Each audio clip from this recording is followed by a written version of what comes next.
오늘 함께 보실 하나님의 말씀은 신약성경 사도행전 21장 37절에서 22장 21절까지 말씀입니다.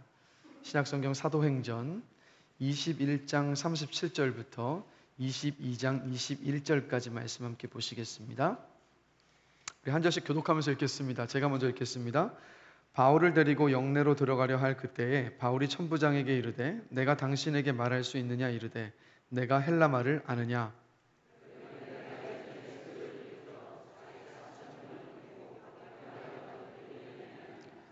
바울이 이르되 나는 유대인이라 소읍이 아닌 길리기아 다소시의 시민이니 청컨대 백성에게 말하기를 허락하라 하니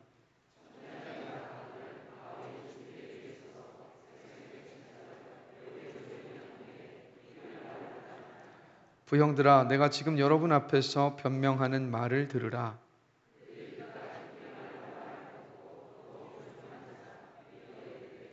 나는 유대인으로 길리기아 다소에서 났고 이 성에서 자라 가말리엘의 문화에서 우리 조상들의 율법에 엄한 교훈을 받았고 오늘 너희 모든 사람처럼 하나님께 대하여 열심히 있는 자라.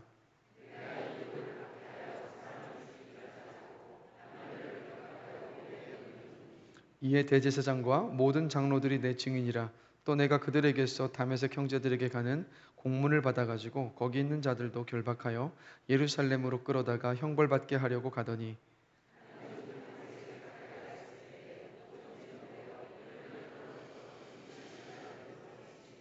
내가 땅에 엎드려져 들으니 소리 있어 이르되 사울아 사울아 내가 왜 나를 박해하느냐 하시거늘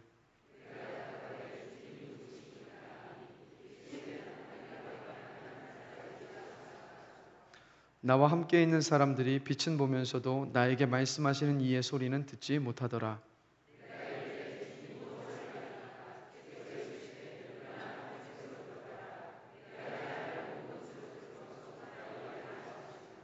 나는 그 빛의 광채로 말미암아 볼 수 없게 되었으므로 나와 함께 있는 사람들의 손에 끌려 다메섹에 들어갔노라.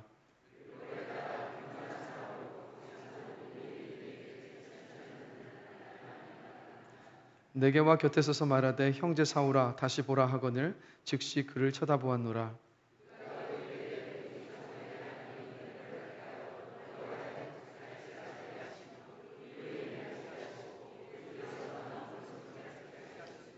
내가 그를 위하여 모든 사람 앞에서 내가 보고 들은 것의 증인이 되리라.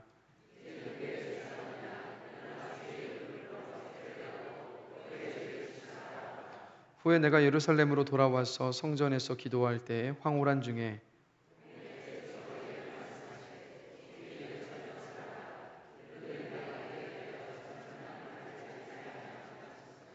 내가 말하기를 주님 내가 주를 믿는 사람들을 가두고 또 각 회당에서 때리고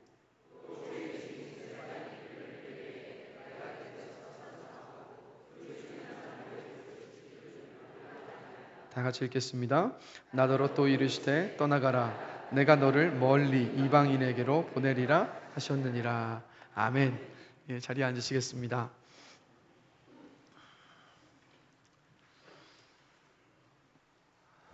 다시 한번 좀 인사 좀 나누면 좋을 것 같습니다. 앞뒤 옆 사람 한번 보시면서 주님 안에서 사랑하고 축복합니다. 네, 주님 안에서 사랑하고 축복합니다. 네, 인생지사 세옹지마라는 말이 있습니다. 키우던 말이 나갔으니까 불행입니다. 그런데 도망간 말이 말 한 마리를 더 데리고 들어와서 복이 됐습니다. 근데 그 말을 타고 놀던 아들이 떨어져서 다리가 부러져서 또 불행이 됐습니다. 그런데 전쟁이 나서 전쟁터에 징병돼서 불려가야 하는데 다친 다리 때문에 면제를 받아서 행복입니다. 바로 이게 인생지사 세옹지마라는 이 말의 뜻이죠. 여러분, 하나님을 믿는 자녀들에게는 불행 속에 행복이 숨어있는 일들이 늘 존재합니다. 왜냐하면 그 이유가 뭘까요? 모든 일이 하나님의 뜻 안에, 손 안에 있기 때문입니다. 그래서 예루살렘에 올라가면 결박당해서 이방인의 손에 넘겨질 것이라는 예언에도 불구하고 바울은 이렇게 당차게 고백했죠. 주 예수의 이름을 위하여 결박당할 뿐 아니라 예루살렘에서 죽을 것도 각오하였노라. 이 다짐을 하면서 그는 결박당할 것을 뻔히 알았어요. 그런데 예루살렘으로 갔습니다. 결박당하는 것도 뭐 죽음도 아랑곳하지 않고 바울이 그렇게 예루살렘으로 간 이유가 뭡니까? 딱 이유는 한 가지예요. 유대인들에게 예수를 전하기 위해서 예루살렘으로 올라갔습니다. 그런데 우리가 이미 살펴봤지만 어떻게 됐습니까? 예수를 전하기 위해서 죽음도 잡히는 것도 불사하고 올라간 예루살렘인데 전할 수 있는 기회조차 갖지 못한 채 쇠사슬에 묶여서 로마 병영으로 바울이 끌려가고 있는 본문이 오늘 사도행전 21장 37절에서 40절 말씀이지 않습니까? 이렇게 끌려가면서 본문 39절을 보시면 바울이 천부장에게 이런 부탁을 합니다. 자, 39절 말씀 우리 함께 한 목소리로 한번 읽어보겠습니다. 바울이 이르되 나는 유대인이라 소읍이 아닌 길리기아 다소시의 시민이니 청컨대 백성에게 말하기를 허락하라 하니. 나는 유대인이라 소읍이 아닌 길리기아 다소시의 시민이니 청컨대 백성들에게 말하기를 허락해 주십시오라고 부탁을 합니다. 그러자 천부장은 이 천부장이 바울을 잡아들인 이유가 있어요. 뭐냐면 그때 당시에 이 이집트 사람 한 사람이 자객 4,000명을 데리고 와서 이 예루살렘 성내 안에서 소동을 일으켰습니다. 근데 수많은 사람들이 바울을 때리려고 몰려드니까 이 천부장은 그때 이제 이 이집트 사람들을 유대인들이 굉장히 싫어했기 때문에 바로 이 바울이 그 소동을 일으켰던 이집트 사람이라고 생각을 하고 바울을 붙잡아 온 거예요. 그런데 딱 보고 나니까 그 사람이 아닌 겁니다. 그래서 바울을 딱 확인을 하고 이집트 사람이 아니라는 것을 알고 바울에게 유대인들에게 말할 수 있는 기회를 천부장이 줍니다. 근데 여러분 놀라운 것은 뭐냐면 바울은 지난 13년 동안 오늘 이 사건이 있기 전에 13년 동안 1차, 2차, 3차 선교 여행에서 단 한 번도 경험해 보지 못했었던 평생 처음으로 수많은 유대인들 앞에서 복음을 전할 기회를 이때 갖게 되었다는 거예요. 이 뭡니까? 로마군에게 붙잡혀서 복음을 전할 기회조차 갖지 못할 것이다라는 그 예상을 뒤집어 엎고 하나님께서 어떻게 하신 겁니까? 바울에게 복음을 전할 기회를 주신 거예요. 그것도 한두 사람의 작은 인원들이 아니라 바울의 일평생 동안에 가장 많은 사람들 앞에 서서 복음을 전할 기회를 주셨다라는 거예요. 그래서 여러분 예수님을 믿다 보면 이런 고정관념을 깨는 일들이 여러분 많습니다. 모든 사람이 예상하는 결과나 방향이 있는데 갑자기 그 방향이 바뀌고 그리고 그 예상 답안을 벗어나서 다른 결과를 맞이하는 순간들이 많습니다. 그래서 절망의 순간에 소망을 길어 올리는 것이 기독교인 줄로 믿습니다. 저의 삶 가운데서도 사람들이 이야기할 땐 제가 봤을 때도 절망인 것처럼 보였던 그 순간에 소망의 때로 바꿨던 그 시간들이 지금까지도 연속이 되어 오고 있습니다. 아마 나눠보자고 이야기한다면 이 자리에서 밤이 새도록 우리가 다 나눠도 모자라지 않겠습니까? 다시 말씀드릴게요. 절망의 순간에 소망을 길어 올리는 것이 바로 기독교입니다. 누구 때문에요? 우리 주님 때문에요.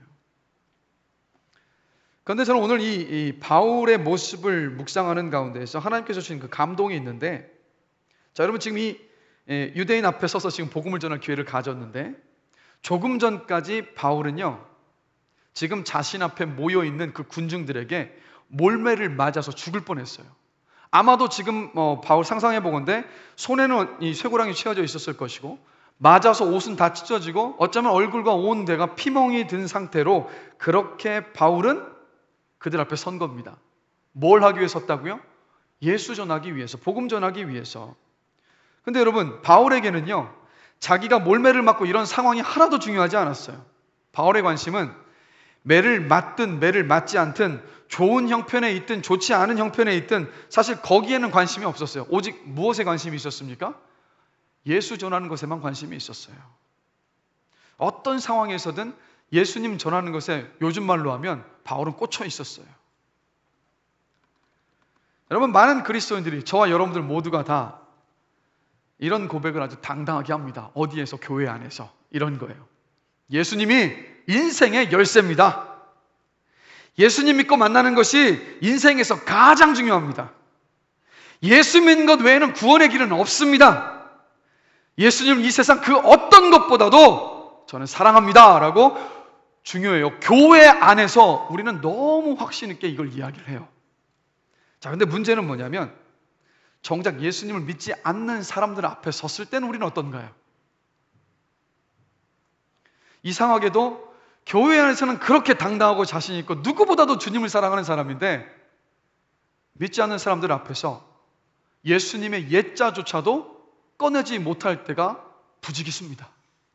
심지어는 예수님의 옛자를 꺼내는 것을 부끄러워할 때도 있지 않습니까? 어떠십니까? 주님이 이런 말씀을 하셨어요. 누가복음 9장 26절에서 함께 읽겠습니다. 누구든지 나와 내 말을 부끄러워하면 인자도 자기와 아버지와 거룩한 천사들의 영광으로 올 때에 그 사람을 부끄러워하리라. 주님은요, 저와 여러분들이 립 서비스를 하는지 아니면 진심으로 주님을 믿고 사랑하는지 다 알고 계시다고요. 그러니까 우리끼리 모른다고 생각하고 어쩌면 아웅다웅 주님 몰라 이렇게 착각하고 있는지도 모른다는 거예요. 그러다 덜컥 주님 앞에 딱 갔는데 주님이 한마디 하시는 거예요. 나 너 몰라. 너 그때 나 무시했다. 나 부끄러워했잖아. 이렇게 될 분이 우리 안에는 한 분도 안 계실 것이라고 저는 믿습니다. 그러나 말씀드리는 거예요. 혹시 그렇게 되지 않아야죠. 제가 이 말씀을 준비하면서 유튜브에서요, 한 몰카 영상을 하나 봤는데 어떤 영상이냐면 너무 웃기더라고요. 헬스장에서 한 청년이, 여러분 헬스장에 가보면 이렇게 다리 운동하는 기구 있지 않습니까? 딱 앉아가지고 딱 발을 걸치고 이렇게 딱 해서 종아리 운동하는 기구 있지 않습니까? 그걸 막 운동을 하고 있는데, 자, 키도 작고 삐쩍 마른, 그리고 이게 그냥 런닝구 있죠? 런닝구 큰 거로 늘어진 사람이 딱 오더니 그 운동하는 사람한테 가서 딱 얘기하는 거예요. 이게 몰카예요. 이거 다리 운동하는 기구 아닌데요? 이렇게 얘기하는 거예요. 아, 무슨 소리예요? 이거 다리 운동하는 기계인데요? 아니에요. 이거 여기 목 운동하는 기계인데요? 이 얘기를 하는 거예요. 그래서 계속 하다가 처음에 다리 운동하던 이 청년이 진짜 그 다리 걸은 거기에다 목을 딱 대고 운동을 막 해요. 막 몇 번 하고 딱 일어서더니 여기를 만져보더니 어때요? 여기 목에 자극이 오죠? 그러니까 그 운동을 하고 난다 하는 말이 정말 자극이 오는데요? 이게 그런 기구였구나. 이러면서 목을 대고 계속 운동을 하고 있어요. 근데 그 옆에 누가 앉아 있었냐면 12년 동안 보디빌딩을 해왔었던 프로 보디빌더, 국내 유수의 대회에 나가서 입상도 한 프로 보디빌더, 막 몸이 이런 사람이 다 앉아있다가 보니까 가관인 거야. 그래서 보통 때는 아무 말도 하지 않다가 도저히 안 되겠는 거예요. 목뼈 부러질까봐. 그래서 조용히 가서 이 프로 보디빌더가 이야기를 합니다.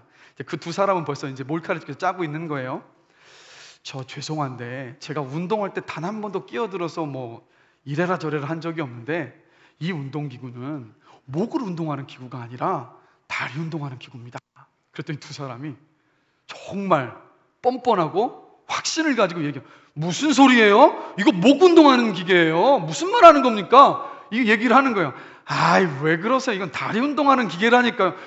이분이 모르시냐? 얼마나 운동했어요? 저 12년 했습니다. 삐쩍 마른 그 사람이 난 20년 했는데? 근데 놀라운 건 뭔지 아세요? 결국엔 그 프로 보디빌더가 거기에 목을 대고 운동을 하기 시작을 하는 거예요. 그러더니 더 놀라운 거는 다 운동을 몇 번 하고 딱 일어나더니 목을 딱 잡으면서 정말 운동이 되네요? 자, 이걸 보면서 제가 무슨 생각을 했냐면, 자, 이 두 사람이 지금 사람을 속이는 일인데 확신을 가지고 속이니까 12년 차 프로 보디빌더도 그 말에 속아서 진짜 그런 줄 알고 다리 운동하는 기구에 대고 목 운동을 하고 있잖아요. 자, 한번 생각해 보십시오. 하물며 저와 여러분들이 진리라고 믿고 있는 복음과 하나님과 예수님을 확신을 가지고 전한다면 여러분 어떻게 될까요? 하나님께서 일하시지 않겠습니까? 문제는 뭐냐면 우리 안에 확신이 없이 전하는데 누가 믿고 싶겠어요? 나도 아리까리한데 예수 한번 믿어 볼래요 말래요 뭐 이런 식으로 하면 누가 그 믿고 싶겠습니까? 우리 자신 한번 돌아보길 원한다라는 거예요. 얼마나 나는 예수를 내가 그렇게 사랑한다라고 목 놓아서 교회 안에서 부르짖고 이야기하는 그 예수를, 그 복음을, 그 하나님을 얼마나 확신을 가지고 전하고 있는가. 이 영상을 보면서 한번 깊이 돌아보게 되더라고요. 여러분, 제가 간절히 기도하는 건 뭐냐면 주님 부끄러워하지 마시고 진리를 부끄러워하지 마시고 하나님을 부끄러워하지 마시고 당당하게 자신 있게 어디를 나가서든 전할 수 있는 여러분들이 되시길, 우리 모두가 되길 주님의 이름으로 간절히 기도합니다. 만약에 좀 부끄러워하셨으면 오늘 회개하셔야 돼요. 진리잖아요. 그것 때문에 여러분 살았다고 고백하고 있잖아요. 내 인생이 바뀌었다고 말하고 있잖아요. 근데 뭐가 부끄럽습니까? 내 인생을 변화시켰고 내 가치관을 바꿨고 내 인생의 목적을 바꾼 그 주님인데 왜 부끄러워하시냐고요. 부끄러워하시면 안 됩니다. 그래서 이 바울은요, 하나님께서 열어준 이 절호의 반전의 기회에 복음을 전하기 위해서 입을 엽니다. 자, 22장 1절 말씀 우리 한 목소리로 한번 읽어보겠습니다. 부형들아, 내가 지금 여러분 앞에서 변명하는 말을 들으라. 자, 이 말씀을 보면서 참 놀라운 게 뭐냐면 지금 바울이 누구 앞에 서 있습니까? 조금 전까지 자기를 때리던 사람들, 막 죽일 듯이 달려들어서 집단으로 구타하는 사람들인데 그 사람들을 향해서 지금 바울이 뭐라고 부르고 있습니까? 부형들아. 이게 좀 어렵게 번역이 되어 있는데 쉬운 성경을 보면 이렇게 풀어요. 나의 아버지와 형제가 되시는 여러분이라고 말하고 있어요.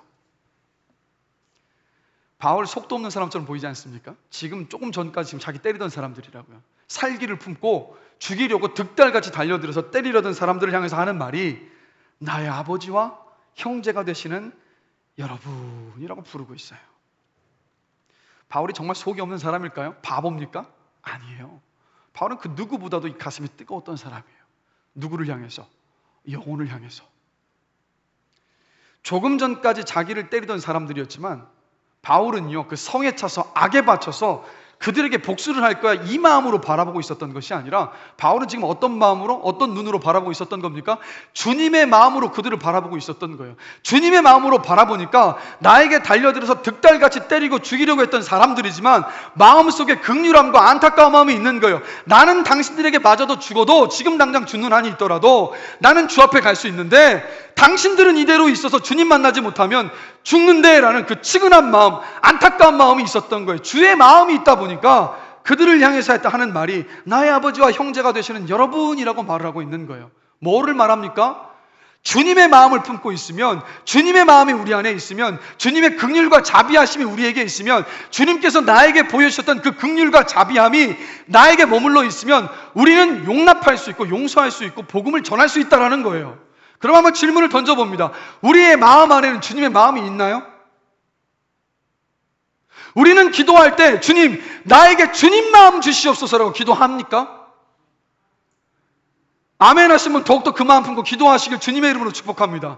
그런데 우리는 많은 경우 우리 현실의 문제, 당면한 문제, 그 기도만 가지고 기도하잖아요. 근데 여러분 이걸 아셔야 돼요. 주의 마음을 품고 기도하고 주님의 일을 감당하기 시작하면 내가 구하는 그 기도의 제목들은요, 구하지 않아도 아시는 주님께서 다 해결해 주십니다. 말씀하시잖아요. 그의 나라와 그 일을 구하여라. 그리하면 먹고 마시고 무엇이 모든 염려와 근심에 대한 모든 것들을 내가 다 더하여 주신다고. 더하여 주신다고요. 덤으로 주신다고요. 우리는 근데 우리 그리스도인들이 이 원리를 다 잊어버린다고요. 그러니까 맨날 똑같은 거야. 세상 사람들이 교회에 왔는데, 믿지 않는 사람들이 교회에 왔는데 자기들과 다를 바가 하나도 없어요. 내가 구하는 거 똑같이 구하고 있는 거예요. 만약에 그러면요, 우리가 우리의 소원만 구하고 있으면 그러면 우리나 뭐 선앙당에 가서 미신을 섬기는 것이나 똑같다고요. 다를 게 뭐가 있습니까? 똑같다고요. 차라리 그럴 거면 힘들게 주님 믿지 마시고 저 소개해 드릴게요. 저 용화사에 가면 2층에 선앙당 있습니다. 가서 이렇게 정한수 떠놓으시고 비나이다 하면 언젠가 응답될 날이 올 거예요. 안 올 수도 있고. 그게 아니라고요. 그래서 여러분 간절히 제가 원하는 것은 주님 마음 내게 주시옵소서라고 우리의 가장 우선적인 기도 제목이 되기를 원합니다. 여러분 구하세요. 그럴 때 비로소 우리는 복음 전할 수 있고 용납할 수 있고 용서할 수 있어요. 거기에서 그리스도의 능력이, 은혜가 흘러가는 줄로 믿습니다. 그래서 이렇게 바울이 2절을 보면요, 유창하게 히브리 말로 말하기 시작합니다. 그러자 확 성났던 군중들이 자기 말이 들려오니까 조용해졌어요. 사람들이 탁 조용해지자 바울은 간증을 하기 시작합니다. 자기가 예수님 만난 이야기. 그래서 먼저 3절에서 5절을 보면 예수님을 만나기 전에 자신이 어떠했는지를 먼저 말해요. 자, 우리 3절에서 22장 3절에서 5절 말씀 함께 한 목소리 한번 읽어보겠습니다. 나는 유대인으로 길리기아 다소에서 났고 이 성에서 자라 가말리아의 문화에서 우리 조상들의 율법에 엄한 교훈을 받았고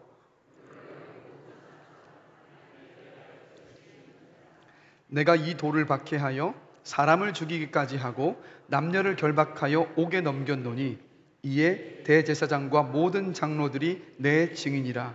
또 내가 그들에게서 다메섹 형제들에게 가는 공문을 받아가지고 거기 있는 자들도 결박하여 예루살렘으로 끌어다가 형벌받게 하려고 가더니. 자, 자기소개를 하죠. 어디에서 태어났습니까? 경제와 교육이 그 당시에 발달했었던 대도시 다소에서 태어났어요, 바울은. 그런데 그곳에서 일찍이 떠나서 예루살렘으로 가서 그 당대의 최고의 율법학자였었던 가말리엘에게서, 가말리엘 문화에서 배웠습니다. 그리고 바울은 유대인 가운데서도 가장 엄격한 종파였었던 바리새파였어요. 자, 자신을 이렇게 소개하면서 3절 하반절을 보면 뭐라고 바울이 이야기하냐면 오늘 너희 모든 사람처럼 하나님께 대해 열심히 있는 자라라고 말을 합니다. 이게 무슨 말이냐면 나도 당신들처럼 그렇게 유대교 율법을 지키는 것에 열심히 있었던 사람입니다 라는 거예요. 나도 당신들과 똑같은 사람이었습니다. 당신들의 그 마음을 내가 압니다 라고 말하고 있는 거예요. 그런데 바울은 거기서 멈추지 않고 더해서 4절과 5절을 또 이어서 말한 거예요. 근데 여러분 4절 5절에서 바울이 한 말의 의미는 뭐냐면 바로 이런 뜻이에요. 저는 당신들보다 더 유대교에 열심히 있어서 남녀 불문하고 결박해서 감옥에 가두고 박해하고 죽이기까지 했던 사람입니다. 심지어 대제사장의 공문까지 받아서 예루살렘에서 200km 넘게 떨어져 있었던 다메섹에까지 가서 예수 믿는 사람들을 잡아 가두러 쫓아갔던 사람이 바로 저입니다. 내가 말한 이 과거의 행적은 여러분 믿기 어려우면, 확인하고 싶으면 대제사장과 그리고 예루살렘에 있는 장로들에게 한번 가서 물어보십시오. 내가 그런 사람이었습니다 라는 거예요. 이게 뭘 말하는 거겠습니까? 바울은 이걸 말하고 싶었던 거예요. 당신들은 화가 나서 나를 집단으로 구타했는데 나는 당신들보다 더 악랄한 죄인이었습니다 라고 바울이 말하고 있는 거예요. 그리고 나서 자신을 솔직하게 이렇게 고백하고 자신을 다 드러내고 난 다음에, 예수 믿기 전의 모습을 말하고 난 다음에, 그리고 이어서 바울이 뭘 말하냐면 예수님을 만난 사건을 이야기해요. 자, 오늘 본문을 보시면 6절 말씀, 6절, 7절 말씀 한 목소리로 한번 읽어보겠습니다. 가는 중 다메섹에 가까이 갔을 때 오정쯤 되어 호련히 하늘로부터 큰 빛이 나를 둘러 비치매 내가 땅에 엎드려져 들으니 소리 있어 이르되 사울아 사울아 내가 왜 나를 박해하느냐 하시거늘. 자, 바울이 어디로 가고 있었습니까? 예수 믿는 사람들을 잡아 가두기 위해서 다메섹으로 가고 있었어요. 근데 한낮 12시 정오에 갑자기 하늘로부터 큰 빛이 바울을 둘러쌌습니다. 그러자 바울이 어떻게 합니까? 바로 땅에 엎드렸어요. 그리고 땅에 엎드리자마자 음성이 들려옵니다. 사울아 사울아 내가 왜 나를 핍박하느냐. 이 음성에 바울이 8절 상반절을 보면 이렇게 묻습니다. 그 음성에 주님 누구십니까? 자, 여러분 이 사건을 보면서 궁금하신 거 없으세요? 왜 빛이 둘러싸이자마자 바울은 땅바닥에 엎드리고, 그리고 사울아 사울아 네가 왜 나를 핍박하느냐 했을 때 왜 바울은 주님 누구십니까? 라고 질문을 했을까요? 이유가 있습니다. 바울은 구약 성경, 구약의 말씀에 능통한 사람이었습니다. 그래서 여러분 구약 성경을 보시면 하나님의 임재하심을 나타낼 때 하나님은 항상 어떤 모습으로 현현하시냐, 임재하시느냐, 구름기둥, 불기둥, 그리고 찬란한 빛 가운데서 우리 하나님께서 임재하신 거예요. 그걸 바울은 구약의 말씀을 너무 잘 알았기 때문에 그 빛에 둘러싸이자마자 직감적으로 알았던 거예요. 아, 이것은 하나님께서 나에게 지금 찾아오신 거구나. 그래서 직감적으로 알고 바울은 고개를 땅에 대고 숙여서 엎드렸던 겁니다. 그러자마자 음성이 들려온 거예요. 사울아 사울아 네가 왜 나를 핍박하느냐. 그러자 바울이 묻죠. 주님 누구십니까? 라고 물었죠. 이 두 번 부르는 소리에도 성경 전체를 여러분 보시면 이 하나님께서 사람의 이름을 두 차례 부르는 경우가 흔치 않습니다. 아브라함이 아들 이삭을 하나님께 제물로 바치려는 순간에 하나님께서 아브라함아 아브라함아 하면서 2번 부르셨어요. 그리고 모세가 가시떨기 나무를 보면서 모세가 그 가시떨기 나무에 가까이 다가갔을 때 모세를 부르실 때도 하나님께서 모세야 모세야 하고 2번 부르셨습니다. 그리고 하나님께서 또 사무엘을 부르실 때도 사무엘아 사무엘아라고 2번을 부르셨어요.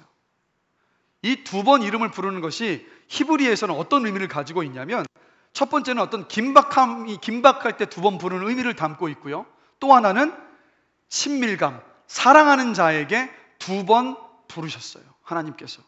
자, 그러면 바울이 지금 빗속에서 들려오는 음성이 하나님의 음성인 것을 알았어요. 그래서 주님 누구십니까? 라고 물었어요. 그러자 충격적인 답변이 돌아옵니다. 뭐라고 답변하십니까? 나는 네가 박해하는 나사렛 예수라. 바울에게 예수님은 지금까지 어떤 분이냐면, 스스로 하나님의 아들이라고 말을 해서 신성모독죄로 십자가에 달려서 죽은 저주받은 사람이 예수님이에요. 어떻게 하나님이 죽을 수 있느냐면서 하나님은 죽을 수 없다고 생각했기 때문에 그 예수님을 믿지 않았던 사람이 바울입니다. 그래서 예수 믿는 사람을 왜 잡아 가두려고 바울이 그렇게 혈안이 되어 있었느냐면, 하나님이라고 스스로 자칭했었던 저주받은 자, 하나님이 아닌 자, 그래서 신성모독의 죄를 저질렀던 사람을 믿는 사람이기 때문에 그들은 바울의 입장에서 보면 배교자였고 반드시 잡아서 유대교의 본질과 이것을 흘릴 수 있는 사람들이기 때문에 반드시 붙잡아 들여야 할 그런 사람이었던 거예요. 예수님이 바울에게 이런 분이었어요, 바울이 이때까지. 그런데 하나님인 줄 알고 납작 엎드리고 바울아 바울아라고 부르셨을 때, 주님 누구십니까? 라고 물었을 때, 주님이신 줄 알고 엎드렸을 때 들려오는 음성이 뭐였다고요? 나는 내가 박해하는 나사렛 예수라. 그때 안 거예요. 아, 내가 믿지 않고 조롱하고 박해했었던 그분이 하나님이셨구나. 그걸 이제서야 바울이 알았던 거예요. 자, 보십시오. 주님께서 이렇게 말씀하시죠. 왜 나를 박해하느냐? 즉, 주님을 믿는 사람들을 박해하는 것을 두고 왜 나를 박해하느냐라고 바울에게 말씀하셨어요. 바울은 지금 예수 믿는 사람도 박해한 거였지만 예수님을 박해한 것이기도 했어요. 그럼에도 불구하고 주님이 2번 부르셨죠. 바울의 옛날 이름이었던 사울아 사울아. 이게 무슨 말입니까? 그 죄를 저질렀던 바울임에도 불구하고 주님은 바울에게 찾아오셔서 그를 끌어안으시고 그를 사랑으로 부르시고 그를 용서해 주셨던 거예요. 이제서야 바울이 그 자리에서 주님의 죄사함의 구원의 은혜를 받았던 겁니다. 그래서 바울이 성당 군중들에게 조금 전에 이야기했잖아요. 설명드리지 않았습니까? 나는 당신들보다 더 악랄한 죄인입니다라고. 이 이야기를 한 이유가 뭐냐면 바로 주님을 만난 이 사건 때문이에요. 이걸 말하고 싶었던 거예요. 여러분, 나같이 사람을 가다 잡아 죽이고 그리고 악랄하게 고문도 하고 붙잡아들였던 나 같은 사람도 우리 예수님께서 구원해 주셨습니다. 그러니 여러분, 제발 내가 여러분께 지금 전하는 그 예수님, 여러분들이 그토록 부인하는 그 예수님을 믿고 죄 용서함을 받으시고 구원을, 은혜를 받으십시오라고 바울이 전하고 있는 거예요. 바울만 그렇습니까? 저와 여러분들은 어떻습니까? 우리도 온갖 죄와 허물에도 불구하고 구원의 선물을 받았습니다. 어떻게 해요? 예수님께서 죄로 죽을 수밖에 없던 저와 여러분을 대신하여서 십자가 위에서 죽으시고 부활하셨음을 믿는 그 믿음 하나 보시고 구원의 은혜를 받을 만한 자격은 눈꼽만치도 없는 저와 여러분들인데 그 믿음 하나 보시고 저와 여러분들에게 구원의 은혜를 주셨습니다. 정말 받을 만한 자격이 우리에게 있었던가요? 돌아보십시오. 우리에게 받을 만한 자격이 하나도 없었어요. 그러나 우리 믿음을 보시고 주님께서 구원의 은혜를 주셨어요. 그래서 성경은 말하지 않습니까? 너희는 그 은혜에 의하여 믿음으로 말미암아 구원을 받았으니 이것은 너희에게서 난 것이 아니요 하나님의 선물이라. 구원이 선물이심을 믿으십니까? 여러분, 예수 믿으십시오. 오직 예수를 믿을 때 구원받을 수 있습니다. 예배 열심히 나오고 봉사 열심히 하고 착한 일 많이 하고 그게 하나님의 입장에서 봤을 때 구원의 요건이 아니에요. 하나님은 뭐라고 말씀하시냐면 내 아들이 너의 죄를 대신 지고 십자가 위에서 죽었다. 그리고 죽음을 이기고 부활했다. 그 아들 예수를 믿을 때 나는 네가 아무리 죄가 많다 하더라도 그 믿는 믿음 하나 보고 나는 너의 죄를 없이 여기겠다라고 주님께서 말씀하셨습니다. 다시 한번 말씀드릴게요. 여러분, 예수 믿으십시오. 우리 예수님을 믿는 믿음밖에는 구원의 은혜를 얻을 길이 없습니다. 제가 왜 이 말씀을 드리냐면 교회 안에 복음을 들어야 할 사람들이 더 많아요. 사도 바울이 로마서를 왜 쓴지 아십니까? 로마서를 가리켜서 복음의 정수라고 이야기해요. 근데 그 로마서를 받아보는 사람들이 누굽니까? 수신자가 누구예요? 로마 교회의 성도들. 왜요? 복음을 또다시 들어야 했어요. 왠지 아십니까? 이 교회 안에 예배만 막 꼬박꼬박 나오면 우리가 무슨 생각을 하냐면 예배 잘 나오니까 예수 잘 믿는다라고 생각을 해요. 그런데 죄송합니다. 어쩌면 우리 가운데도 주일날 예배는 나오지만 빠짐이 없이 주일에 예배는 나오지만 예수 믿지 않는 사람이 이 자리에 있을 수 있다고요. 그런 분이 한 분도 없기를 바라지만 그러나 높아심에 말씀드리는 거예요. 예수 믿으십시오. 예수 믿는 것만이 죄와 사망의 굴레에서 자유할 수 있는 유일한 길입니다. 지옥의 심판을 두려워하는 것이 아니라 천국의 소망을 가지고 살아갈 수 있는 유일한 길이 바로 예수 믿는 겁니다. 혹시 그 믿음 가운데 계시지 않은 분 계시다면 말씀, 요한복음, 마태, 마가, 누가, 요한복음, 로마서, 갈라디아서 말씀을 보시면서 주님을 깊이 만나게 되시기를, 주님을 믿는 믿음의 자리에까지 가게 되시기를 주님의 이름으로 간절히 기도합니다.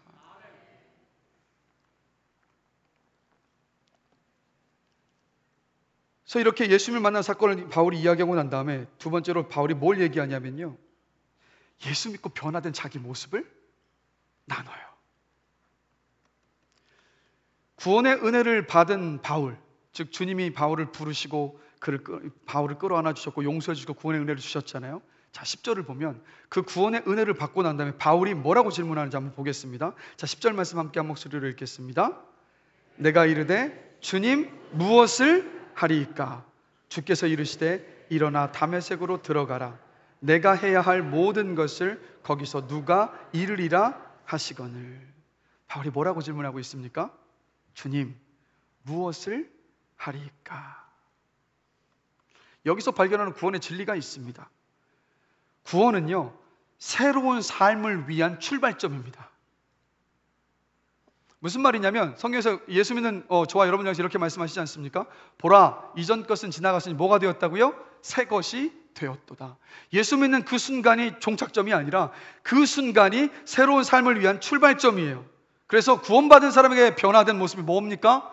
구원받은 사람에게는 더 이상 인생의 주인이 내 자신이 아닙니다. 구원받은 저와 여러분에게 인생의 주인은 누구십니까?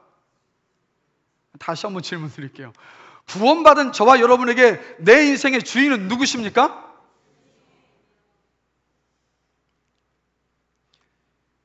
더 이상 내가 주인이 아니에요. 우리 주님이 우리 인생의 주인이십니다. 그것을 알았기 때문에 바울이 질문하는 거예요. 주님, 무엇을 하리까?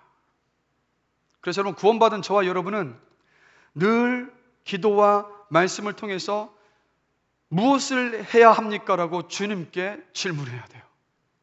그리고 질문하고 주님의 뜻을 따라서 하루하루를 순종하면서 살아야 합니다. 그 사람이 진짜 구원받은 사람이에요. 주님의 뜻을 알려면 어떻게 하면 좋을까요? 여러분, 말씀 묵상하셔야 돼요. 말씀을 가까이 하셔야 된다고요. 말씀을 가까이 하지 않고 도대체 어떤 방법으로 주님의 뜻을 분별하시겠습니까?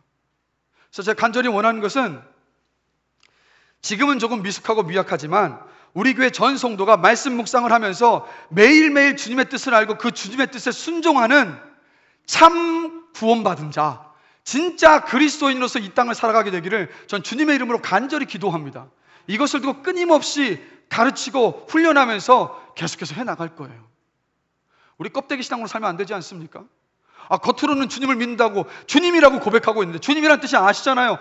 내 인생의 주인은 주님이십니다라는 고백인데 우리 안에 도무지 주님을 주님으로 인정하는 삶의 모습이 보이지 않으면 껍데기 신앙이잖아요. 껍데기 신앙인 우리들의 모습을 보고 세상이 우리를 지금 걱정하고 있지 않습니까? 우리는 그래서 돌아가야 돼요. 주님의 뜻이 무엇인지 묻고 그 말씀에 순종함으로 살아가는 것, 여러분 그게 바로 구원받은 자의 삶입니다. 근데 여러분 우리는 많은 경우 어떻게 합니까? 많은 경우 막 주님이라고 고백은 하는데 내가 다 결정하고 내가 계획 다 세워요. 그런데 어떻게 합니까? 주님이라고 또 불러요. 그리고 난 다음에 주님 계획 다 세웠으니까 요거 좀 도와주십시오 라고 얘기를 해요. 주님이라고는 부르는데 뭔가 좀 주객이 좀 전도됐어요. 그렇죠? 내가 주인이고 주님이 뭡니까? 내 소원을, 내가 바라는 것을 이루어주고 도와주어야 할 하인이 되어버린 것 같아요. 그런데 더 재밌는 건 뭐냐면 그렇게 내가 다 결정하고 선택한 다음에 나중에 결과가 안 좋으면 우리 어떻게 합니까? 주님, 저 왜 그때 안 도와주셨습니까? 왜 저를 이 고난으로 몰아넣으셔서 이토록 힘들게 하시는 겁니까? 라고 주님께 따져요.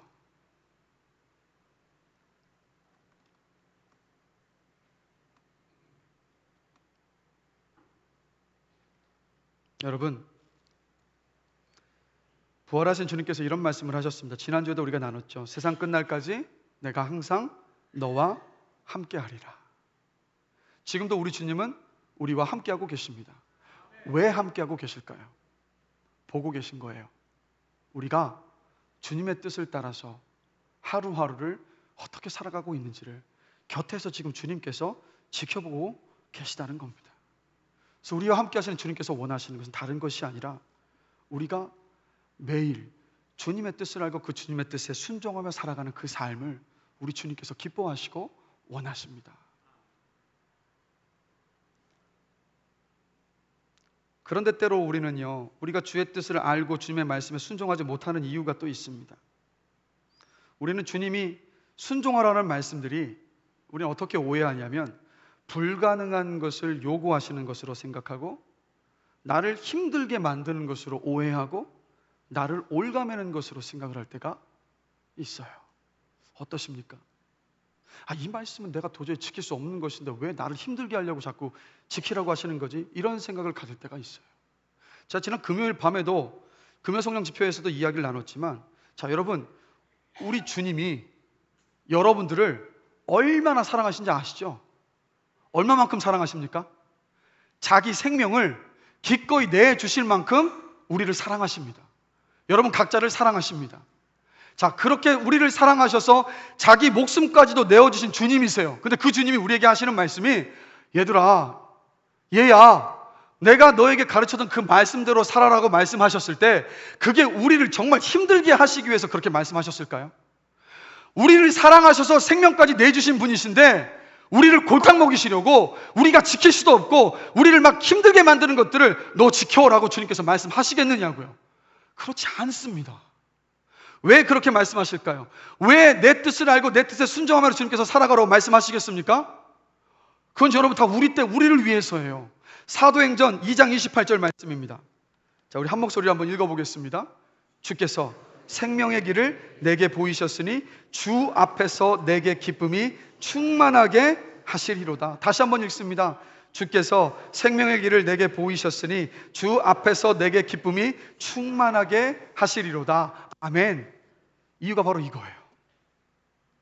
주님께서 말씀 묵상과 기도를 통해서 보여주시는 그 길이 저와 여러분들이 사는 길입니다. 주님께서 가르쳐주고 순종하기를 원하시는 그 길이 기쁨의 길입니다. 주님께서 가르쳐주시고 우리가 따르기를 원하시고 순종하기를 원하시는 그 길이 저와 여러분이 행복하게 되는 길이에요. 그래서 주님께서 말씀하시는 거라고요. 근데 문제는 뭐냐면 주님의 사랑을 의심하면 주님의 그 모든 말씀을 오해할 수밖에 없는 거예요. 그래서 만약에 그 모든 말씀들이 부담스럽고 나를 힘들게 하는 말씀으로 생각이 된다면 여러분이 점검해 보셔야 돼요. 주님과의 관계가 지금 어떻게 세워져 있는지, 주님을 내가 지금 사랑하고 있는지, 주님의 사랑을 확신하고 있는지 의심하고 있는지 각자를 한번 돌아보셔야 합니다.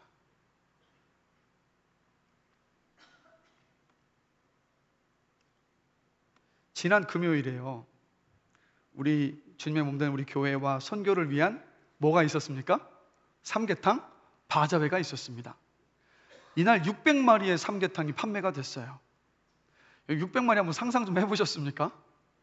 뭐 그냥 만드는 것도 아니고 보니까 한 마리 한 마리 다 손질 다 하시고 배를 갈라서 찹쌀 넣고 녹두도 넣고 인삼도 넣고 뭐 밤도 넣고 대추도 넣고 꽉꽉 넣어서 또 잘 묶어가지고 그걸 또 그냥 또 한 게 아니라 또 육수도 또 따로 만드셨더라고요. 뭐 닭뼈, 닭발 같은 거 넣어서 우리고 거기에 또 그냥 그것만 넣은 것이 아니라 녹두도 넣고 뭐 콩가루도 넣고 그래서 국물도 얼마나 맛있던지 거기에 그 정성스럽게 준비했던 것들을 다 육수에다 넣어서 고아낸 삼계탕이 600마리. 제가 만약에 그 식당에서 600마리 고아냈으면요, 저는 이제 앞으로 삼계탕 안 먹을 것 같아요. 왜냐하면 그날 날도 얼마나 덥든지 안에는 뭐 에어컨 시설이 없으니까. 근데 안에 계신 우리 권사님들, 뭐 집사님들, 우리 여전대원들 보니까 뭐 얼굴이 다 막 땀이 송글송글 맺혀져 있고 얼굴은 붉게 상기되어 있는 거예요. 마음이 제가 얼마나 힘드실까. 그래서 선풍기라도 가져와야 되나 했더니 또 하시는 말씀이 아유 선풍기 하면 이거 불이 잘 안 떼져가지고 삼계탕 잘 안 되니까 안 돼요. 또 이러시는 거예요. 근데 제가 정말 놀란 게 뭔지 아세요? 힘들고 땀도 송글송글 맺혀서 힘드실 것 같고 얼마나 힘드실까 싶었는데 얼굴들을 보니까 다 기뻐하면서 그 일들을 하고 계시더라고요. 그리고 심지어 이런 고백까지 하시는 분이 계셨어요. 이렇게 함께 섬길 수 있어서 감사합니다. 이게 주님의 뜻에 순종하며 살아갈 때 주님께서 주신 기쁨이요 행복인 줄로 믿습니다. 그러니까 여러분 정말 행복을 원하시면 주의 말씀을 따라서 하루하루 작은 것이지만 순종함으로 살아가시는 여러분들이 되시길 주님의 이름으로 축복합니다.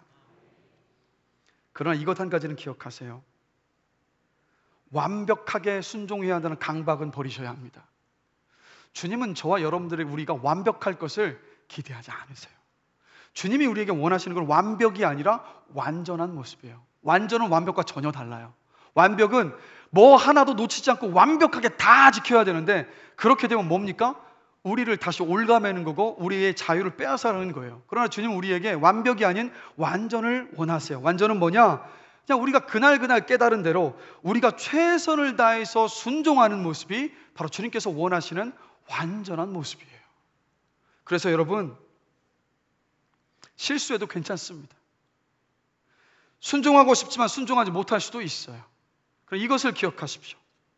그럼에도 실망하고 포기하지 마시고 주님께 물으시면서 주님의 말씀을 따라 살아가는 그 걸음을 끝까지 포기하지 말고 걸어가시기를 주님의 이름으로 축원합니다. 그럼 그 모습 보시고 주님께서 기뻐하고 계세요. 지금도 그렇게 포기하지 않고 걸어가는 우리들의 모습을 바라보시면서 주님께서 이렇게 말씀하고 계시다. 잘하고 있어. 잘하고 있어. 난 네 모습을 보는 것이 너무 기쁘다. 끝까지 포기하지 말고 나 만날 때까지 이 길 잘 걸어와. 너 힘들 때 내가 또 힘줄게. 주님이 이렇게 말씀하고 계십니다. 제발 우리 주님을 오해하시면 안 돼요. 주님은 어느 누구보다도 우리가 이 땅에서 기쁘고 행복하게 살기를 원하시는 유일한 분이시라는 거. 여러분 그걸 오해하시면 안 돼요. 그래서 다메섹으로 가라는 이 주님의 말씀 바울은 순종했습니다. 본문 11절 말씀 함께 한번 읽어보겠습니다. 나는 그 빛의 광채로 말미암아 볼 수 없게 되었으므로 나와 함께 있는 사람들의 손에 끌려 다메섹에 들어갔노라. 다메섹으로 갔어요. 근데 우리 주님은 벌써 거기에 이 바울을 만날 사람을 예비해 두고 계셨죠. 그 사람이 누굽니까? 아나니아. 모든 유대인들에게 칭찬을 듣는 아나니아를 미리 예비해 두셨어요. 그 아나니아가 바울이 머물던 집으로 찾아왔습니다. 13절입니다. 우리 본문 13절 말씀 함께 한번 또 읽어보겠습니다. 내게 와 곁에 서서 말하되 형제 사울아 다시 보라 하거늘 즉시 그를 쳐다보았노라. 아나니아가 바울이 있는 곳에 찾아가자마자 말한 거예요. 내게 와 곁에 서서 말하되 형제 사울아 다시 보라 하거늘 즉시 그를 바울이 쳐다본 겁니다. 이 13절을 보시면 동사가 두 개가 있죠. 다시 보다와 쳐다보다는 두 개의 동사가 있지 않습니까? 이게 서로 다른 두 개의 동사인 것처럼 보이는데 신약 성경에 쓰여진 헬라어 원어 성경으로 보면 이 두 단어는 같은 단어입니다. 아나블레포라는 한 단어예요. 이 아나블레포라는 이 단어의 뜻이 다시 보다라는 뜻이 있습니다. 그런데 또 다른 의미가 있어요. 어떤 뜻이냐면 위로 올려다보다라는 뜻이 있어요. 자, 그러면 아나니아가 바울을 찾아왔던 이 상황을 상상해 보면 이런 상황입니다. 바울이 그 주님이 찾아온 그 찬란한 빛에 뒤휩싸여서 3일 동안 그 앞을 볼 수가 없었어요. 그래서 그 집에 가만히 앉아서 머물고 있는데 아나니아가 성령께서 알려주셔서 바울이 있는 집으로 오자마자 바울의 머리에 손을 얹고 안수하면서 한 말이 이 말이에요. 형제 사울아 다시 보라 하거늘. 형제 사울아 다시 보라 딱 하니까 그 말을 듣고 앞이 보이지 않았던 바울이 머리를 들고 그 위를 쳐다본 거예요. 그러자 어떻게 됐냐면 바울의 눈이 다시 떠졌습니다. 사도행전 9장을 보면 어떻게 말하냐면 눈에 비늘과 같은 것이 떨어졌더라라고 이야기를 해요. 자, 그러면 우리는 항상 이것을 기억해야 합니다. 하나님은요, 성경 속의 어떤 사건 하나도 그냥 허투루 아무런 의미 없이 하신 일은 단 하나 없습니다. 그렇다면 아나니아를 통해서 안수하고 위를 쳐다보게 하셨고 그리고 눈을 보게 하셨던 이 사건 속에도 하나님의 목적과 의도가 있어요. 바울에게 이 일을 통해서 가르치고 싶으셨던 것이 있었습니다. 자, 그것이 뭐냐? 이 아나니아라는 이 이름이 원래는 히브리어 하나냐를 이 헬라어로 음역한 겁니다. 그러니까 우리가 뭐 코카콜라를 우리나라 말로 코카콜라로 한 것처럼 음역한 건데 그 의미가 이런 의미예요. 여호와께서 은혜를 베푸시다라는 뜻이에요. 자, 그럼 뭐겠습니까? 바울은 지금 사흘 만에 아나니아가 안수를 하고 올려다 보라고 했습니다. 그래서 올려다 봤어요. 그랬더니 어떤 일이 벌어졌냐면 앞을 보지 못하던 바울의 눈이 열렸어요. 그 순간에 바울이 무엇을 봤을까요? 바울은 아나니아를 본 것이 아니라 자신을 내려다보고 계시는 하나님의 은혜, 그 은혜와 눈이 마주쳤어요. 그럼 이 사건을 통해서 하나님께서 바울에게 가르치고 싶으셨던 건 바로 이겁니다. 바울아, 네가 예수 믿기 전까지는 네 실력과 지식과 재주와 열심만으로 살아왔는데 이제는 예수를 만난 지금부터는 내가 너에게 줄 은혜를 올려다보면서 살아라 라고 주님께서 가르치셨던 거예요. 이날 이후로 바울은요, 여전히 그가 가지고 있었던 실력, 경험, 열정 똑같았어요. 그러나 이 시간 이후로 바울은 하나님의 은혜를 올려다보는 그 삶을 끝까지 살았습니다. 하나님의 은혜를 올려다보고 하나님의 그 은혜를 기다렸던 바울이었기 때문에 넘지 못할 산도 없었고 건너지 못할 강도 없었어요. 그래서 자신이 살아왔었던 은혜를 바라보며 살아왔었던 자신의 삶을 고린도후서 4장 8절에서 10절을 보면 이렇게 고백합니다. 우리 다 같이 한번 한 목소리 한번 읽어보겠습니다. 우리가 사방으로 우겨쌈을 당하여도 쌓이지 아니하며 답답한 일을 당하여도 낙심하지 아니하며 박해를 받아도 버림받지 아니하며 우리가 항상 예수의 죽음을 몸에 짊어짐은 예수의 생명이 또한 우리 몸에 나타나게 하려 함이라. 아멘. 우리가 사방으로 우겨쌈을 당하여도 쌓이지 아니하고 답답한 일을 당하여도 낙심하지 아니하고 박해를 받아도 버림받지 않고 거꾸러뜨림을 당하여도 망하지 아니하고. 주의 은혜를 바라보니까 바울에게 이런 인생이 펼쳐졌던 거예요. 리처드 로우가 쓴 책에 제목이 이런 책이 있습니다. 위쪽으로 떨어지다. 책 제목이 참 멋지지 않습니까? 위쪽으로 떨어지다. 여러분 이걸 기억하십시오. 저와 여러분들은 떨어져도 하늘로 떨어지는 존재들인 줄로 믿습니다. 어려워도 시련이 찾아와도 저와 여러분은요, 지옥 땅으로 떨어지기는 다 틀린 인생이에요. 이해가 되셨어요? 그 누구도 막을 수 없이 예수 믿는 그 순간부터 저와 여러분들은요, 하늘로 떨어지는 복된 인생이 된 줄로 믿습니다. 바울이 바로 그 하늘로 떨어지는 인생을 살았어요. 여러분 기억하십니까? 빌립보 감옥에 갇혀 있었잖아요. 바울이 지하 감옥에 갇혀 있었습니다. 주변에 많은 사람들이 바울이 다 실패했다고 이야기했어요. 아래로 뚝 떨어진 인생. 그러나 지하 감옥에서도 고개를 들어서 하나님의 은혜를 바라본 바울은요, 그 감옥에서조차도 그 지하 감옥에조차도 하늘로 떨어지는 삶을 살았습니다. 그래서 그가 그 반전의 인생을 이 도리어라는 단어로 표현을 하는데 빌립보서 1장 12절입니다. 이렇게 바울이 말합니다. 함께 읽겠습니다. 형제들아, 내가 당한 일이 도리어 복음 전파의 진전이 된 줄을 너희가 알기를 원하노라. 사람들이 다 실패했다고 이야기했어요. 복음 전하는 사람이 바울인데 감옥에 갇혀서, 그것도 지하 감옥이에요. 이제는 복음 전할 길이 다 막혔으니까 저 바울의 인생 끝난 거구나, 그런 줄 알았어요, 다른 사람들은. 그러나 바울은 그 순간에도 지하 감옥에서 뭘 바라보고 있었다고요? 하나님의 그 은혜를 바라보고 있었어요. 위쪽으로 떨어지는 인생이었던 거. 그러자 하나님께서 어떤 길을 열어주십니까? 간수장에게 복음을 전하는 기회를 주셔서 간수와 온 가족이 구원을 얻는 역사가 있었어요. 이 도리어의 은혜를 바울에게 주셨던 거예요. 주의 그 은혜를 바라보고 있었을 때. 성경에 이런 도리어의 은혜의 역사를 봤던 사람들이 부지기수입니다. 욥은 말로 할 수 없는 고난 가운데 있었지만 그 고난을 지나서 정금과도 같이, 도리어 정금과도 같이 변화되었습니다. 요셉의 고난은 도리어 총리가 되는 지름길이었습니다. 다윗이 광야에서 도망치던 그 세월도 도리어 블레셋 전쟁터를 익히는 수업 시간이었습니다. 모세의 40년의 광야의 시간은 도리어 40년 동안 이스라엘을, 백성들을 광야 땅에서 이끌기 위한 훈련이었습니다. 여러분, 이것을 기억하십시오. 저와 여러분들 모두가 다 언제나 은혜의 하나님을, 그리고 하나님의 은혜를 올려다볼 때 우리는 하늘로 떨어지는 인생인 줄로 믿습니다. 믿음의 사람들에게는 닥쳐오는 모든 일이 도리어 복이 되어 돌아올 것으로 믿습니다. 그래서 여러분, 주여 내게 은혜를 주시옵소서라고 여러분 기도하셔야 돼요. 주여 내게 은혜를 주시옵소서라고. 예배에 오셨을 때도 기도하시고, 집에서 식사를 하실 때도 기도하시고, 운전을 하시며 출근을 하시고 퇴근을 하실 때도 기도하시라고요. 주여 은혜를 내게 주시옵소서. 내가 주의 하늘에 계신 그 은혜를 바라보나이다. 주여 은혜를 주시옵소서.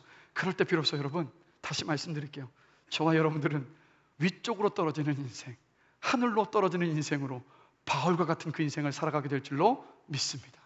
그 은혜를 누리시기를 주님의 이름으로 축원합니다. 정리하면 이겁니다. 예수 믿어 구원받은 사람은 말씀과 기도로 주님의 뜻을 묻고 순종하며 사는 사람입니다. 예수 믿고 구원받은 사람은 어떤 상황 속에서도 은혜의 하나님을 올려다보며 사는 사람입니다. 여러분, 이런 진짜 백 구원받은 그리스도인으로 살아가는 은혜가 있기를 주님의 이름으로 축원합니다. 그리고 나서 마지막으로 바울은요, 14절과 15절 말씀을 보면 자신의 소명을 말합니다. 14절 15절 말씀 한 목소리로 힘차게 읽겠습니다. 그가 또 이르되 우리 조상들의 하나님이 너를 택하여 너로 하여금 자기 뜻을 알게 하시며 그 의인을 보게 하시고 그 입에서 나오는 음성을 듣게 하셨으니 내가 그를 위하여 모든 사람 앞에서 내가 보고 들은 것에 증인이 되리라. 자, 하나님이 바울을 선택하셨어요. 아나니아를 보내셔서 당신의 뜻을 알게 하셨습니다. 그리고 예수님을 보게 하셨어요. 예수님의 음성을 듣게 하셨습니다. 왜 그러실까요? 왜 그러셨을까요? 그 이유는 그 주님의 증인이 되라고 부르신 거예요. 그러면 바울만 이렇게 부르셨을까요? 저와 여러분들도 똑같은 이유로 부르셨습니다. 이것을 가리켜서 소명이라고 말해요. 저와 여러분의 소명은 무엇이냐? 예수의 증인으로 사는 겁니다. 우리의 소명이 뭐라고요? 예수의 증인으로 사는 것. 여러분, 이거 잊지 마세요. 나중에 주 앞에 서면 우리 인생이 뭘로 판가름맞냐면 성공했고, 좋은 집에 살고, 좋은 차 끌고 다녔었던 거, 좋은 학교 학벌을 했었던 거, 이게 아니에요. 이 소명을 얼마나 잘 감당하며 왔느냐, 그것만이 남습니다. 이것을 기억하시면서 우리가 이 소명을 잘 감당해낼 수 있게 되길 주님의 이름으로 간절히 기도합니다. 그런데 여러분, 이 증인의 삶이요, 꼭 바울처럼 1차, 2차 선교여행을 하면서 수많은 교회를 개척하는 것만이 그 소명을 감당하는 삶이 아니에요. 자, 다시 한번 보면 바울이 예수님을 믿고 주님께 질문을 하죠. 주님, 제가 무엇을 하리이까? 그때 주님이 뭐라고 말씀하셨습니까? 어디로 가라고 말씀하셨죠? 다메섹으로 가라고. 다메섹은 바울이 가던 길이에요.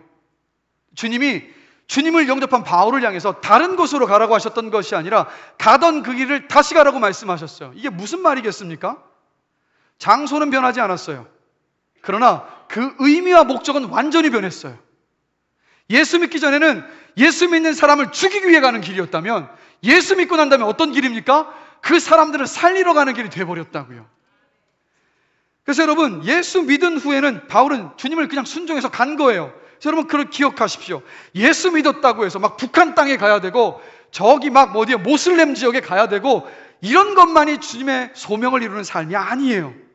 뭐냐면 여러분이 계시는 그 자리에서 구원의 은혜를 기억하시면서 말씀과 기도로 그 있는 자리에서 주의 뜻에 순종하면서 살아가시는 그 삶이 바로 주의 소명을 이루는 삶입니다. 내 삶으로 하나님의 살아계심을 증명하시면서 주님을 전하는 그 삶이 바로 소명의 삶입니다. 이 삶을 살아야 된다는 거예요. 근데 더 감사한 게 뭔지 아세요? 이 삶을 우리 주님이 그냥 이게 너 소명이니까 너 말씀대로 살아야 되고 나도 전하면서 살아! 그냥 이게 아니라 뭐를 주셨어요, 우리에게? 누구를 주셨습니까, 선물로? 돕는 영 누구를 주셨어요? 보혜사 성령 하나님. 우리 힘으로 감당하지 못할 것 아시니까 성령까지 주셨어요. 그래서 그 힘을 가다 못해서 지치고 낙심될 때가 있지 않습니까? 그때마다 기억하세요. 보혜사 성령께서 말할 수 없는 탄식으로 이미 우리를 위해서 중보하고 계세요. 그러니까 우리가 입을 열어서 성령님 저를 좀 도와주세요 하면 그 성령이 다시 한번 우리를 일으켜 세워주셔서 그 소명의 길을 가게 하시는 줄로 믿습니다. 제가 한 자매의 이야기를 나눠드리면서 말씀을 마무리하려고 합니다. 이 자매는요, 이렇게 말씀 묵상을 하라고 하니까 의무감으로 일주일치를 한 번에 몰아서 주말에 말씀 묵상을 하던 그런 자매입니다. 그러니까 이 말씀 묵상이 기쁨으로 기뻐서 하는 게 아니라 막 의무고 짐이에요. 그러다 보니까 이게 묵상 나눔하는 것 자체가 너무 괴롭고 이 얼굴에 기쁨이 하나도 없어요. 분명 말씀도 묵상하고 있는데. 그런데 묵상 나눔의 리더가 이런 말을 하는 겁니다. 억지로 말씀을 묵상하는 것은 주님을 사랑하는 것이 아닙니다. 이 말이 충격적으로 다가왔어요. 그래서 이 자매가 정신이 번쩍 들어서 이제 주말에 다 몰아서 하던 말씀 묵상을 어떻게 하기로 결심을 하면 내가 눈을 뜨자마자 말씀을 묵상하겠다. 그리고 묵상을 시작했는데 2주 만에요, 자매 얼굴이 바뀌었어요. 환해진 거예요. 밝아진 거예요. 여러분, 성령 충만이 뭘까요? 말씀 충만이 곧 성령 충만입니다. 왜냐하면 성령께서 진리의 영이시기 때문에. 그렇다면 저와 여러분이 성령 충만하면 우리의 외모로 다 드러나요. 미소로, 기쁨으로 드러날 수밖에 없습니다. 숨길 수가 없다고요. 그래서 이 자매가 이제 기쁨으로 말씀 묵상을 하는데 사도행전 18장 9절과 10절 말씀을 묵상하면서 이런 묵상 노트를 이렇게 나눴습니다. 말씀은 이런 말씀이에요. 밤에 주께서 환상 가운데 바울에게 말씀하시되 두려워하지 말며 침묵하지 말고 말하라. 내가 너와 함께 있으며 어떤 사람도 너를 대적하여 해롭게 할 자가 없을 것이니 이는 이 성 중에 내 백성이 많음이라 하시더라. 이 말씀을 보면서 묵상을 했는데 이렇게 묵상을 했습니다. 헬스장에서 친해진 분이 얼굴이 좋아졌다고 하길래 교회 다녀서 그렇다고 말했다. 전도할 것 같았는지 절에 다닌다고 하면서 자리를 피하셨다. 나도 뭐가 두려웠는지 붙잡지 못하고 담대히 전도하지 못했다. 주님께서 두려워하지 말고 침묵하지 말고 말하라 하셨다. 어떤 사람도 나를 대적하여 해할 사람이 없을 거라고 하셨다. 이제 조금은 더 담대해질 때도 되지 않았을까? 첫 술에 배부를 수는 없다. 조금씩 노력하다 보면 많은 열매가 열리지 않을까? 아주 크고 탐스런 열매가 많이 열리길. 그러면서 적용을 어떻게 했냐면 담대한 믿음 구하기. 그리고 감사 제목이 이겁니다. 성공한 전도는 아니지만 말로 실행에 옮기게 해주심에 감사. 주님이 바로 이 삶을 기뻐하시고 원하시는 거예요. 이 삶이 바로 소명을 이루는 삶입니다. 여러분, 말씀 묵상하는 것이 의무가 아니라 기쁨으로 기대되는 시간으로 저와 여러분들에게 다가오게 되기를 주님의 이름으로 축복합니다. 주님을 따라 순종하는 그 걸음걸음들이 억지로 마지못해서 질질 끌려가는 것이 아니라 주의 말씀을 기억하면, 아 그래 맞아, 주님이 나를 사랑하시니까 나를 기쁘고 행복하게 하시기 위해서 주셨던 말씀이지, 알겠습니다 주님, 순종하겠습니다 라고 기쁨으로 순종하며 살아가는 저와 여러분의 인생이 되시기를 주님의 이름으로 축복합니다. 말씀을 정말 마무리합니다. 여러분, 내 인생 가운데 나타나는 그 소명의 삶이 거창하거나 특별하지 않다고 실망하지 마세요. 지극히 평범한 하루, 그렇지만 그 하루를 주의 말씀을 묵상하고 기도하며 여러분 작은 일에 순종하십시오. 아주 작은 일이라도.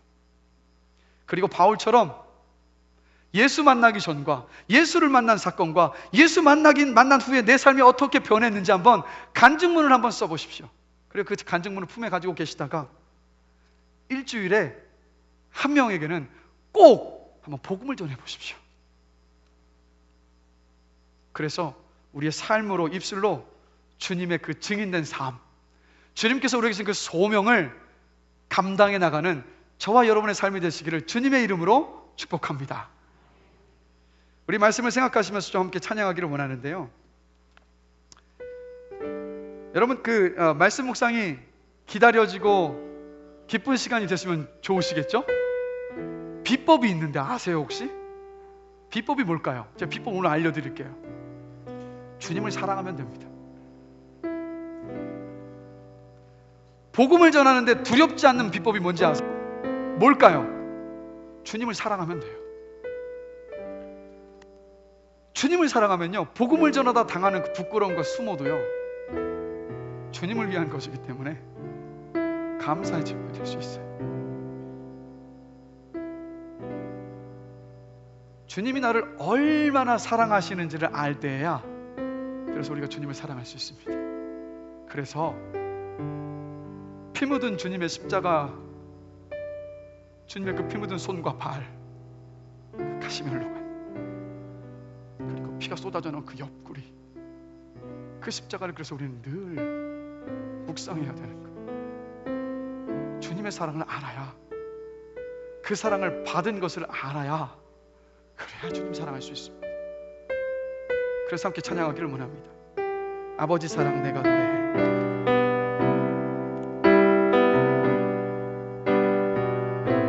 여러분에게 주신 주님의 그 십자가의 사랑을 생각하시면서 함께 찬양합니다. 아버지 사랑 내가 노래해. 아버지 은혜 내가 노래해. 그 사랑 변함없으신, 거짓없으신, 성실하신 그 사랑, 상할 때 꺾지 않으시네.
살아가기를 원합니다.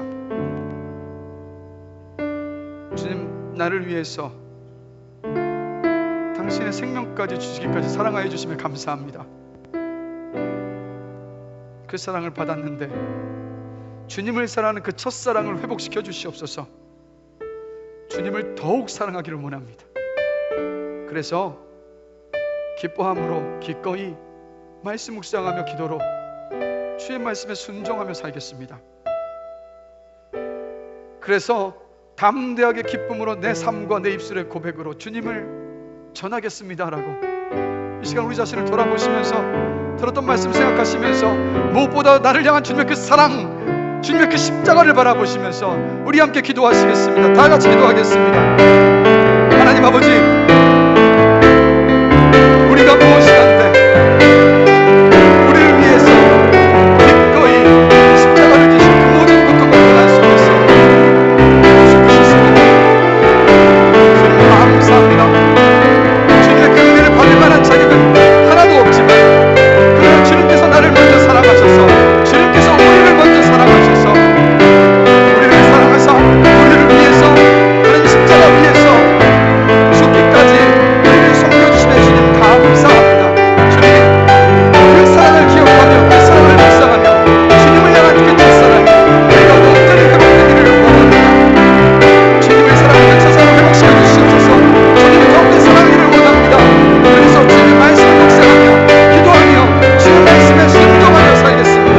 담대하게 기쁨으로 삶과 입술의 고백으로 주님을 전하며 주님께서 나에게 맡겨주셨던 그 소명의 삶, 나를 불러주신 그 소명을 감당하는 이 땅을 살아가기를 원합니다. 주님 은혜를 베풀어 주시옵소서. 모든 성도들에게 은혜를 주셔서 주님을 사랑하는 그 마음이 회복되어져서 말씀 묵상하는 것도 기쁨으로 주의 뜻에 순종하는 것도 기쁨으로 복음을 전하는 것도 담대함으로 전할 수 있는 정말 기쁨으로 기대하는 마음으로 그 소명의 삶들을 감당해 나갈 수 있도록 주의 은혜를 베풀어 주시옵소서.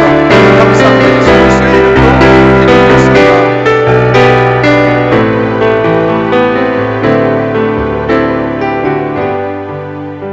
하나님 아버지, 우리가 무엇이간데 우리를 위해서, 아니 나를 위하여서 십자가에 못 박혀 죽으시고 하나님의 그 진노의 심판을 다 받으셨습니까? 주님, 그 십자가의 은혜와 사랑에 감사합니다.